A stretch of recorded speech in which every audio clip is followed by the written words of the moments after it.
Well,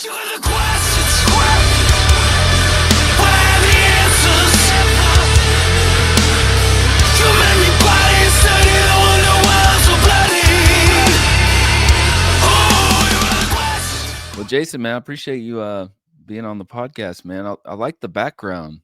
Thank you. I appreciate you having me. Sweet, man. I feel like we need to I need to invite you over to my house, and and vice versa. I mean, you got a lot of stuff on the walls, just like I do. Yeah, I'd love that. Yeah, I'm a nerd, so I got my guitars back there, and then I got all my nerd stuff back there, all my comic book stuff. Oh man, so yeah, when you're on the road, do you go out and shop for new comic books and stuff like that? Absolutely. That's one of the first things when I get up in the morning and I do my, Google Map search of the surrounding area and see what's in the area. Comic shops is always right on the top of my list when I look up stuff. Comic shops, antique shops, vintage stores, anywhere I might come across some comic books, flea markets. What kind of comic books do you like, or what are you into? I'm mostly a Marvel guy, but I'm really like a big Wolverine fan, so that's where most of my attention goes to. Oh, sweet. Yeah. Do you ever do you ever sell on eBay, or do you just collect only? Man, I'm too much of a hoarder and I don't like getting rid of stuff. If I sell something, it's usually because I have like a duplicate and there's something else I'm after. Mm. So I might, but it's pretty rare. I got so much junk, man. You can't really see it. My studio is a mess, but like those are all comic book boxes, Oh, and wow. I've got like 20, 30 long boxes, and then started getting into the grading the comic books and stuff like that too. So in my closet over here, I got about 15 or 20 more boxes full of slab comic books, all graded. Oh, wow. What's your favorite one? I mean, that's probably a tough question, but you have I can't believe I own this one. Like, this is my absolute favorite. For sure, it's Wolverine's first appearance in Incredible Hulk number 181, November 1974. Wow. How much is that worth now? Depends. I mean, I think recently like a high grade like 9.8, which is pretty standard. High grade 10s are pretty rare. I think they're going for around 100 grand now in that state. It's Wow. either 10 grand or 100 grand. I could be off by a Oh zero my or so, but gosh. I do have one. I have it's back there in the case. It's only a 6.5, but it's signed by Stan Lee and Len Wein and one more guy. I think I got on it that's signed it. Not Herb Trimp. I got him on another one, but yeah, that one's 6.5. It's probably worth about, especially because Stan Lee's no longer with us. It's probably worth Mhm. about 7, 8 grand, something like that, maybe. But Well, man, that's the one for me. well, if times ever get too bad, you have backup, I guess. You probably don't want to think that way. No, I don't. I never do. I don't even. My plan is to die and then just leave them to my son or something, Oh, yeah. Yeah. or leave them to the family in general. If something, God forbid, were to happen to me, they could. I have friends they know they could take stuff to and sell them off and pay for whatever they need to pay for after I'm gone. So Yeah. No, that's great. And, man, so growing up, were you always into collecting comic books when you were a kid and everything? a little bit. Comic books and baseball and football cards, stuff like that. But like comic books, I got into, I don't know, around 11 or so. And then when I started playing guitar around 15, 16, I kind of stopped doing the comic book thing, like around 16, 17 years old, something like that. But I kept them all. I still have all those comics from them. And then when I got older, around like, I don't know, 35 ish or something like that, I was like, man, I'm an adult. I got my own money now. So I started just dabbling a little bit. And next thing I knew, I was full tilt. I go to all the comic book conventions in Chicago every year. There's two major ones. There's C2E2 and Wizard World. Well, Wizard World's called Fan Expo now, but I go to those every single year. And I made it a family thing about 10 years ago. And I take both of my kids at least one day on that weekend. Oh, that's sweet, man. Are they into it as well? My daughter's kinda she doesn't collect comic books, but the conventions are fun because she likes to cosplay and stuff, so there's so much other stuff there, anime and games, video games and things like that, so there's something for all, but my son's gotten into comic books in the last couple of years, and now he tracks me on the iPhone, like, when I'm on tour, he's like, "Hey, there's a video game store down the street from you. You think you could stop in Oh, there real quick, take some videos of what they have in there?" Because man, he's into, like, all the vintage video games. He doesn't care about PlayStation 5 and 6 and all the new stuff. He's like, "Hey, they got any Super Nintendo games there?" Or his big one is Sega Saturn because it wasn't a system that was around very long and the games are kind of scarce. So he's mhm. like, Find some Sega Saturn games for me." Yeah, man, that must be hard, like, trying to, like, make money on the road while you have all these like, comic books, spending Yeah, money. yeah. Yeah, and Uh, it's hard to find places on the bus to put things like that too, yeah, I was because gonna ask you that, yeah, we usually it depends on how much crew we have, but if we have a bunk available, we call it the junk bunk, and yeah. everybody's spare things go up in there and stuff like that. So I have this little like hard plastic binder, like comic book holder thing, so the comic books don't get bent when I get them and stuff, and I'll just shove them in there and stuff and keep them in the box. So, you guys are, kinda change the subject real quick, you Yeah. guys announced that you're playing Daytona, Rockville, right? Next year in May. Yeah, yep. We I I just got gotta go the to this. I mean, we knew about it for a while, obviously, but the announcement came yesterday, so it's great. It's great being like seeing this band back on the festival scene again, especially it's been pretty good for us the last like 3, 4 years now, being strong back on the Danny Wimmer festivals and stuff like that. It's huge. It's great. And getting to play on the main stage is like respect to Danny and all those people for having us out. Now, when you're at these festivals, you say Danny Wilmer, do you see him? Do you hang out with him? Is he on at the shows every day? Is he there present? I don't have a personal connection with him, but I did see him last year at Welcome to Rockville, just like hanging out at the artist bar area and stuff like that. And I just, came up and said, "Hey, thanks," and that was just about it. So some of the other guys, they know him a little bit better, especially from the past. And our manager Rob Rucha, he had some time with him back in the past with his old band From Zero and stuff like that. He's got stories and stuff like Yeah, that. So yeah, I remember them. it's always been nice. Rob talked to him last year and had a good conversation with him and stuff. So Yeah, playing those festivals gotta be such an adrenaline rush. I mean, so many people and so many great bands. Are you full of confidence up there? Do you get nervous? You got, like, the jitters or, like, where's your head at when you're playing these big shows? man, I don't know. I nervous is not something I ever get. It's just because I love this so much and I believe in that I'm supposed to be doing this. So I've never gotten nervous, not for a big crowd or sometimes if I ever get nervous, it's probably for a small crowd. It's like, man, how do I gonna Yeah. perform for a small crowd? But big crowds and big stages just they fill me up so good that they just make me feel great. So there's no nerves. I'm just like exploding with joy and having a good time, getting to walk out on that stage. And the more room I have on stage to run around, the freer and better I feel. Oh, that's so cool. Yeah. That's great, and it's gotta be exciting too, like, getting new fans, like, you see new faces that are maybe there to see another band, but then they hear you guys, and, Yeah. that's really cool. That is my favorite thing is, we've been playing Shiprocked for years and stuff like that too. So there's Shiprockers all over the country, and it's great to see them at the festivals because they'll come out with big giant banners and like Shiprocked and Nonpoint and stuff like that. And then yeah, like you said, making new fans is definitely the most important. We love all our fans so much, and getting to see you see the hey dude bro who's standing Yeah, in there impress like me, bro, yeah. just watching like yeah the impress me bro is like and then 2 3 songs in you start to see it break and then you see them and then they're like yeah and then you start seeing them headbang and that's you gotcha. Yeah.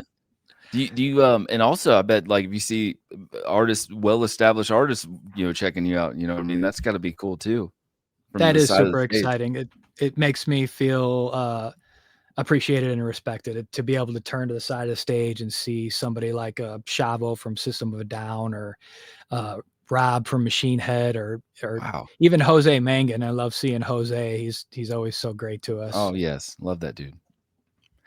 Before Corn, I know Joshua Toomey. He's about to go back in Prime 55. I think they're going on Rockville as well. Yep, On a podcast, he had mentioned that you were in a Corn tribute band before Nonpoint. I was. How long were you in this band for? I just did about a half a dozen fill-in spots for him. Their guitar player, they had Kyle. He had like a back issue from work, so they asked me to come in and play. See, I had to start back from the beginning. Like, I started gigging when I was about 18 years old, and I did it super hard until I was about 38, and then my wife got pregnant with our second kid, my daughter, and it was all I ever wanted to do in life was play music. And when she got pregnant, I actually hung it up for a while. I was in a good local band that was doing some good things, and everybody kind of just got older, and we were like, I think we might need to just separate because we're just too many responsibilities. But anyway, uh, so she got pregnant, and I hung it up for a while, and I probably played my guitar like maybe a dozen times in about a 2-year period. And then I don't know if you know the band No One. Remember the Yes, new one? I Yes. used to see them all the time. I'm good friends with all those guys. And Bob Belars, the guitar player, passed away. Yes, on a boat, right? Was it a boat Yes, accident? boating accident. It broke everybody's heart out here because I was close with them. Like Billy Kay, the drummer, was my drummer in the band. I quit when I kind of semi-retired for a little while. So when Bob passed, I was like, man, I need to do this again because what if that happens to me? What if I just somehow, pass away or die or something like that? I'm like, I would be upset if I didn't try and, at least play my guitar and have fun. I was gung ho, got to be an original band. I was dead set against cover bands, tribute bands, all that stuff. And when I decided to start playing again, decided to start doing cover and tribute bands. I'm like, I just want to have fun. I want to enjoy myself. So I was in an alternative tribute band and I was playing like 3 sets a night, doing like 30, 40 songs. And then, just all those people are friends. So when Kyle got injured and they asked me to come in and do it, I was like, all right, that'll be fun. And me, I don't do anything like halfway. So I was like, I'm gonna dread my hair.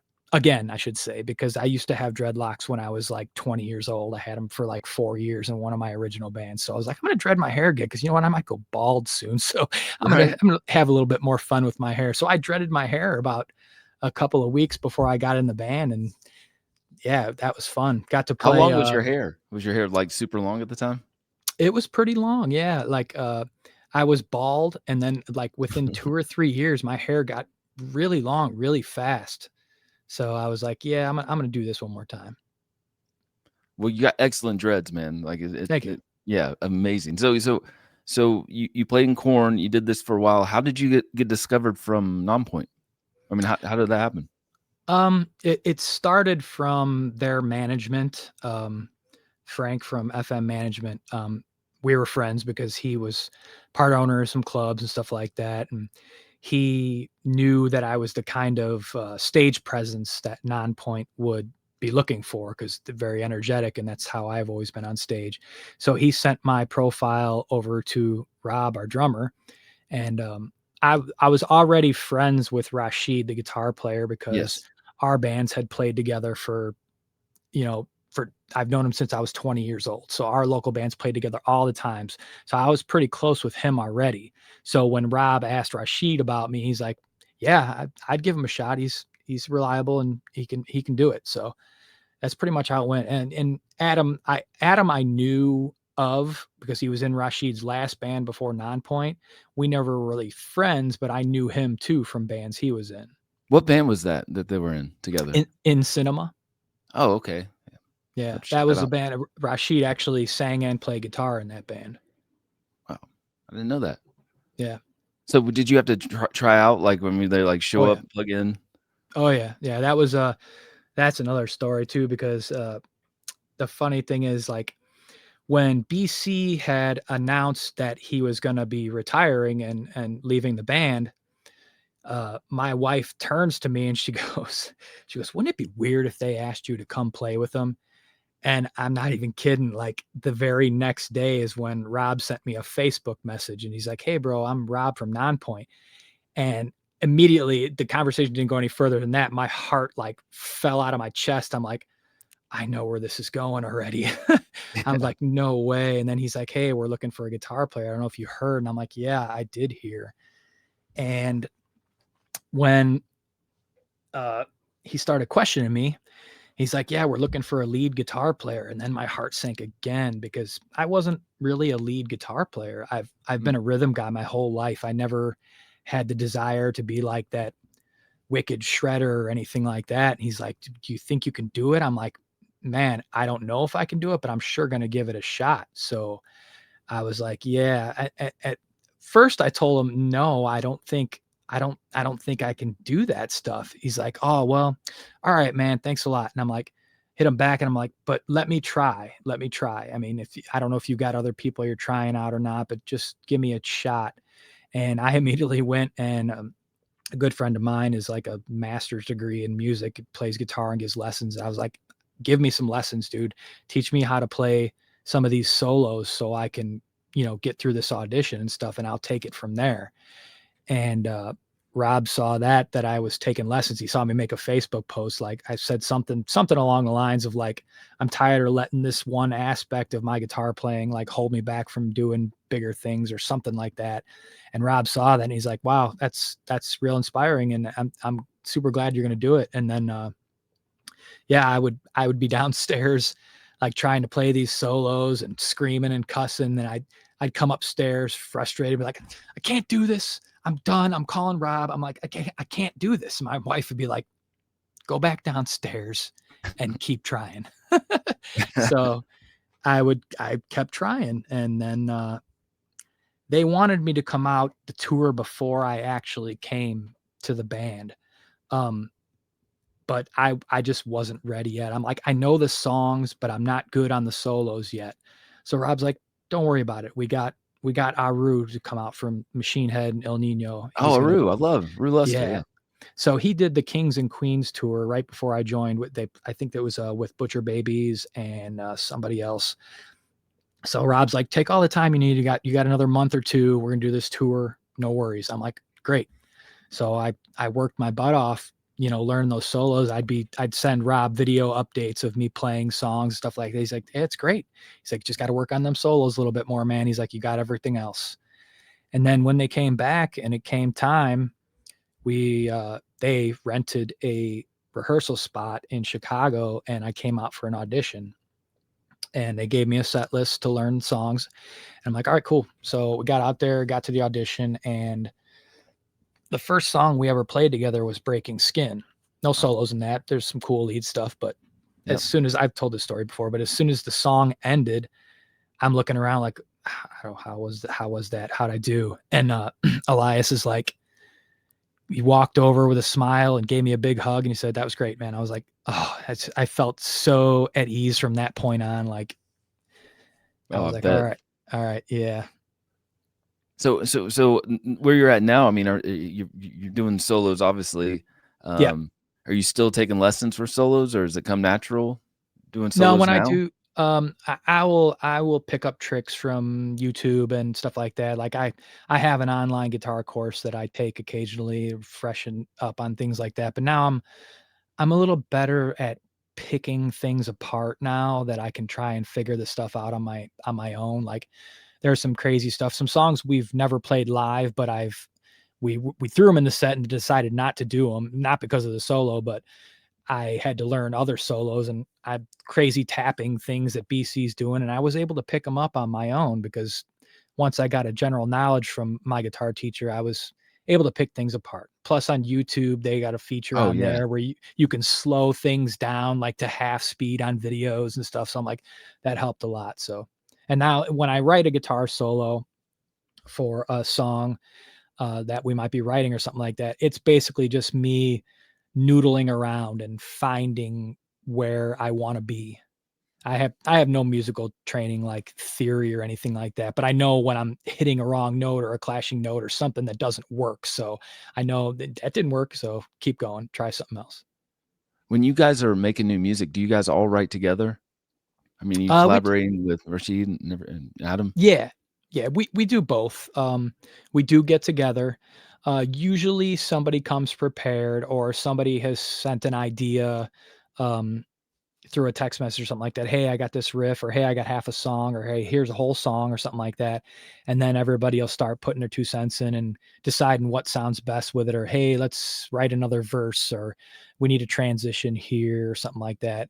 And then we'll also get in the room and iron them out because sometimes it'll happen a little faster that way. Yeah, that's awesome. And then I guess Elias does the vocals last, maybe? He does, but he does a lot of arrangement work too. He's pretty good with that stuff. Like we'll send him a full song that we think is in a good structure or that we're confident with, or just a bunch of riffs that go together too. And he'll usually send, before he even sends vocals, he'll send something back and be like, what do you guys think about this arrangement? And he pulled apart from here and put it over here and moved this over there. And sometimes it works and sometimes it doesn't, but he's pretty good at that. Are you guys working on new music right now? Because Yeah, yeah. the Underdog, right? That was is it gonna be another EP like the No, last 2? we're doing full length album this time. It's overdue for the band. You know, we did this the EPs and the single thing just because that was kind of the way the industry was leaning. Full albums weren't really servicing the bands that much. So we just kind of went that way too. Is like, and we wanted, when you put out a full album, a lot of songs get lost Yeah. to people. Mhm. So we wanted to write the best songs we could and make sure they got the proper attention that they could just by putting them out one at a time, or putting out the EP but dropping one at a time, over a few months or something like that. And it worked better for us. But now it's been, I will have been in the band 6 years next month, and it's been 7 years since the band's last full length, so Wow, it's yeah. it's time. Back in the day, were you like a huge Nonpoint fan? Did you go see them play live a lot? I mean, you're probably in the scene, I guess, because they're always in. I'm from Atlanta. They're always seem like touring all nonstop. Were you a big Yeah, fan back in the day? they're road dogs. I can't say I Yeah, was a big fan. I can't honestly, say I was a fan either, and I'm not saying that in a negative way either. I'm saying, to me, a fan is someone who, like, actively seeks out your music and stuff like that. I went to their shows for sure because they played at a bunch of places by my house, but, um I listened to their music, but I didn't go out of my way to go to shows or to listen to the music. But I had a new appreciation for them once I had to start learning the songs, which is yeah. something I've come to find out about myself about a lot of things, a lot of bands that I may not have liked or something like that. It's like once I start to try and learn the music, I get a new appreciation for it, a new respect, and then I really like something, and I really like this band. Yeah, so when you joined, was Ruthless the first, music you guys recorded together? Yes, yes. Yeah, that was a crazy, like, cover of, Prince, "When Doves Cry." Yeah, that was a that was a headache. Not a Was it? headache, but Yeah. well, it wasn't just because we went through about 5 or 6 full versions of it before we decided on what direction it should be. Because Nonpoint's got a thing about, when we do a cover song, we try to stay true to the vocals and the melody as best we can, but the music gets turned into their own thing. Like, the Prince song was a real struggle because if you ever noticed in that song, there's no bass. Oh, okay, yeah. It's pretty much the same drum beat through the entire song. All it is some keyboard and synth changes, and the vocals is what move the song along. So trying to write, you know, real more music to it that was, not there, was a challenge. Trying to come up with guitar parts. So picking things from the keyboards to like emulate on guitar, and having to write a bass line and have real drums. The funny thing is, I read something a while ago that there used to be bass guitar in that original Prince song, but when they were mixing it, or the final version, Prince pulled it out and said, I don't know, for whatever reason, it didn't want it in there. So Wow. I didn't know that. That just reminds me of, like, "Injustice for All," Metallica. Like, yeah. no bass And, for that either. No love. no, no. And Everybody always said that Prince was not a fan of people covering his music, but I've read conflicting things too, like that's true and it's not true. But he wasn't alive to say anything to us, but we did get the thumbs up from his keyboard player. He gave us Oh, Dr. Fink, I think his name was, something like that. He wrote us a message and he said, "Great job, really great job." oh, that's gotta feel good. Yeah. And just you guys picking such a challenging song, and especially for Elias trying to not trying to, but doing a great job of doing what Prince did. Did you guys have other songs in mind, or was it just like we got to do this song? No, we always have a list, and there was some other things we tried. I wanna say we tried to do, "Burning Down the House" by, Oh, Talking Talking Heads. Heads. We Nice. tried, there's some stuff. We did a Nirvana cover too. No vocals ever got to it because musically, it wasn't making sense for us, so but there was some other things that we tried for sure, and that's usually what happens, like, trying to pick a cover that we can make our own, like, when you pick a straight up like metal song or something like that, sometimes it's kind of hard to get outside the box. But when you pick a song like "In the Air Tonight," Right. where there's really no guitars or things like that, and so you get an opportunity to make it your Feel the own room. by Yeah. yeah by adding that other instrumentation that was never there. And some songs like um again, like "When Doves Cry," that was kind of an upbeat song, but the way we started it, the lyrics just always felt really moody. Mhm. So, the way we started it with that slow intro and stuff, because the lyrical content fit the mood. So, doing stuff like that with covers is challenging and really fun and satisfying when it comes out the way you want it to. Oh, yes. In the Air Tonight too, man. What amazing cover that was. That's Yeah. gosh, that's so good. And I so oh, yeah, keep going. I'm sorry. No, I was just gonna say, I think that was another, if, memory serves me correct from stories I've heard, that was another version, another song that they struggled with for a little while with a couple of different versions until what I heard was Ken came in with that opening bass line, and then that cracked the song wide open for him. Oh, sweet. So on the back to the Ruthless Road, this is the last question I'll ask about that, but was Yep, that was the first video you did with the band? How was that? I mean, that doing a was music fun. video.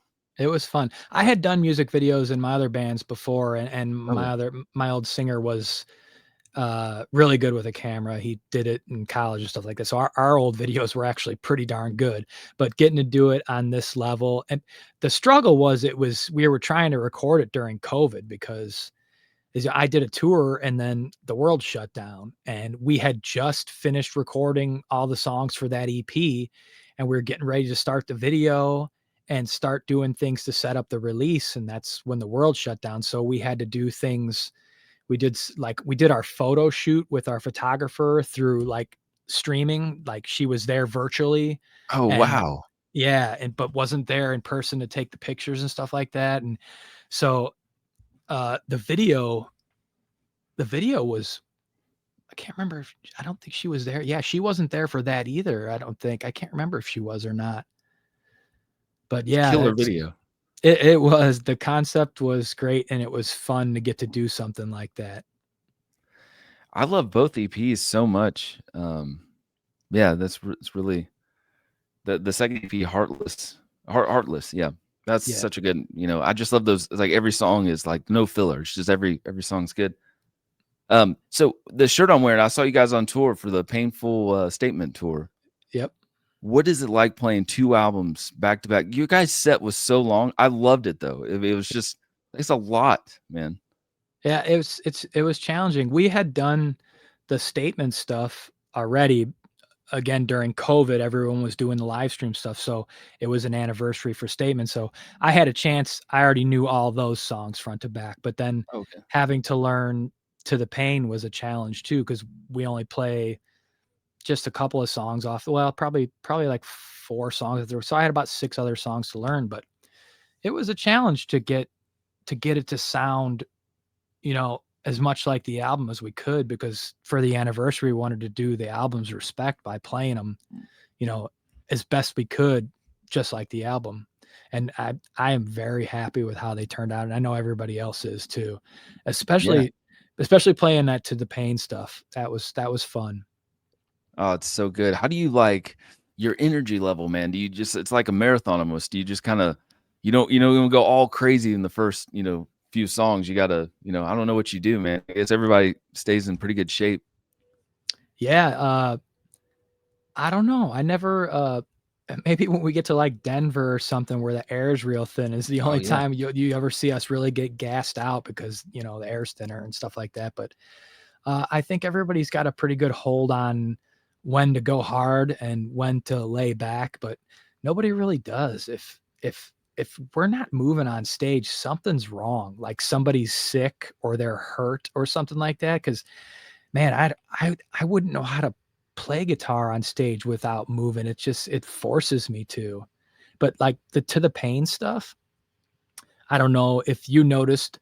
I don't think really many people did either because we had some pretty good lights and production. But on a lot of that To the Pain stuff, we didn't move around a whole lot because some of that stuff is real challenging to play. So we wanted to make sure we were hitting everything right. So sometimes there was a lot of times I should say we couldn't really throw down because we wanted to nail the performance. Oh, hey, you see, I didn't even notice. Good, good. Hey, yeah. When you guys, when I saw you guys play, you guys did a meet and greet. I'm assuming you enjoy meeting the fans Yeah. do you have any stories about, like, the fans come up to you and they give you presents or anything? I know it's weird, like, you're in the comics, do you ever get, like, gifts or anything like that? Yeah.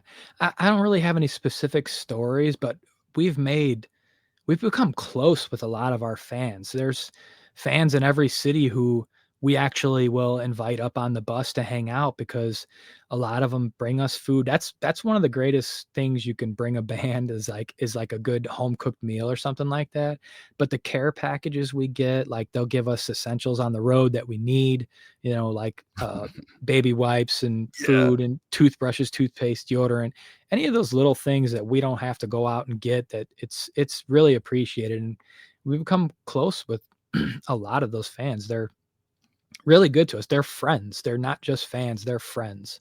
Like we will hang out with certain people even when we're not on tour. If I'm in a city and or even out here and around my house, I've went out with people, had dinner with them and stuff like that because Oh, it's wow.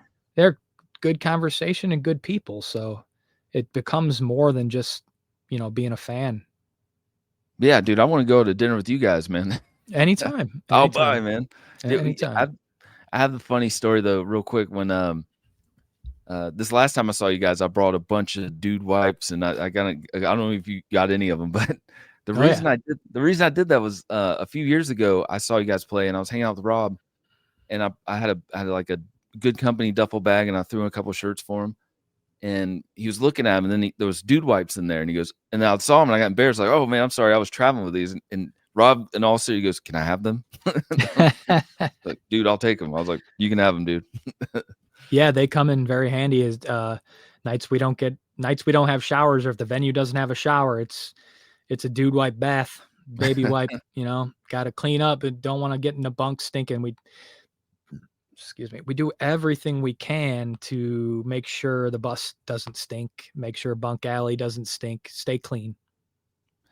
So, I mean, I've never toured before, but are new socks still, like, essential? Like, if you just buy new socks at the store, I mean, do you guys do laundry at the shows? We'll do laundry whenever we can. If it's at the venue for sure, but usually if somebody needs to do laundry, somebody will mention something and everybody will, get together to do it. But yeah, for sure. Like I think only like maybe my first tour or two where I ever ran out of socks or underwear or something like that and actually had to go buy some. Now I'm pretty prepared. I make sure I have at least a dozen pairs of socks and underwear and stuff like that. So Okay, always change socks. okay, last question about the road. Do you guys exercise on the road? You guys do anything like that? Any, like, running or biking or anything? Off and on. Probably me and Adam more than anybody else. Adam is even more strict than I am, but, like, before the Mudvayne tour, we were doing, like, the outside sheds and stuff like that, the auditoriums or whatever, stuff like that. I was running the whole running the whole place every morning. But me and Adam will get together, especially in days off. We'll use the hotel gym and stuff like that. Elias and Rashid will get involved occasionally too. Oh, that's We very were we were doing yoga for a little while, giving that a shot. We all had yoga mats and we'd get together and like throw up a tablet with like a 25-minute yoga session on it and just follow along or stuff like anything just to stay limbered up. We definitely before we play, we all definitely stretch out like crazy. man. I can tell you guys are tight. I mean, just spending that much time together. Um, you guys seem to really get along. Um, We do. that's probably hard to find a group of people that spend that much time together.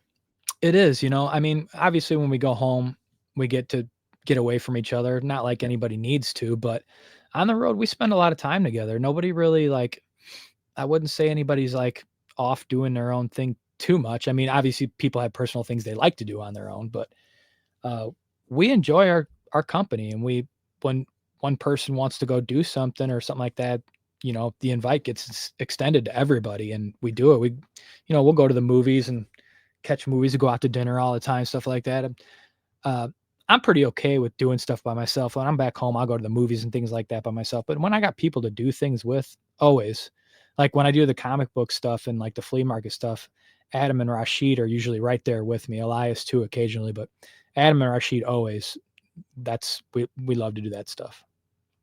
That's great. And so you mentioned new music. Can you say anything about what you guys are up to, Uh, or when yeah, it's for coming? sure. We're actually studios coming up pretty soon. I can't say who, but I think we may have locked down the producer we're looking into. Um, we've got roughly 16 songs and we're still writing some more. So we just want to make sure that we are putting our absolute best foot forward. Like the band's had 10 records and 2 EPs. So 10's a pretty nice round number. So this next record that comes out, and it's probably been the longest gap between records for the band. It's we're putting our best foot forward. The music is really cool. I know I can't wait.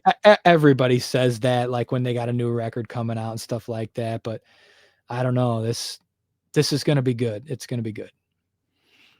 Yeah, I cannot wait to hear it. Um, I'm pretty excited.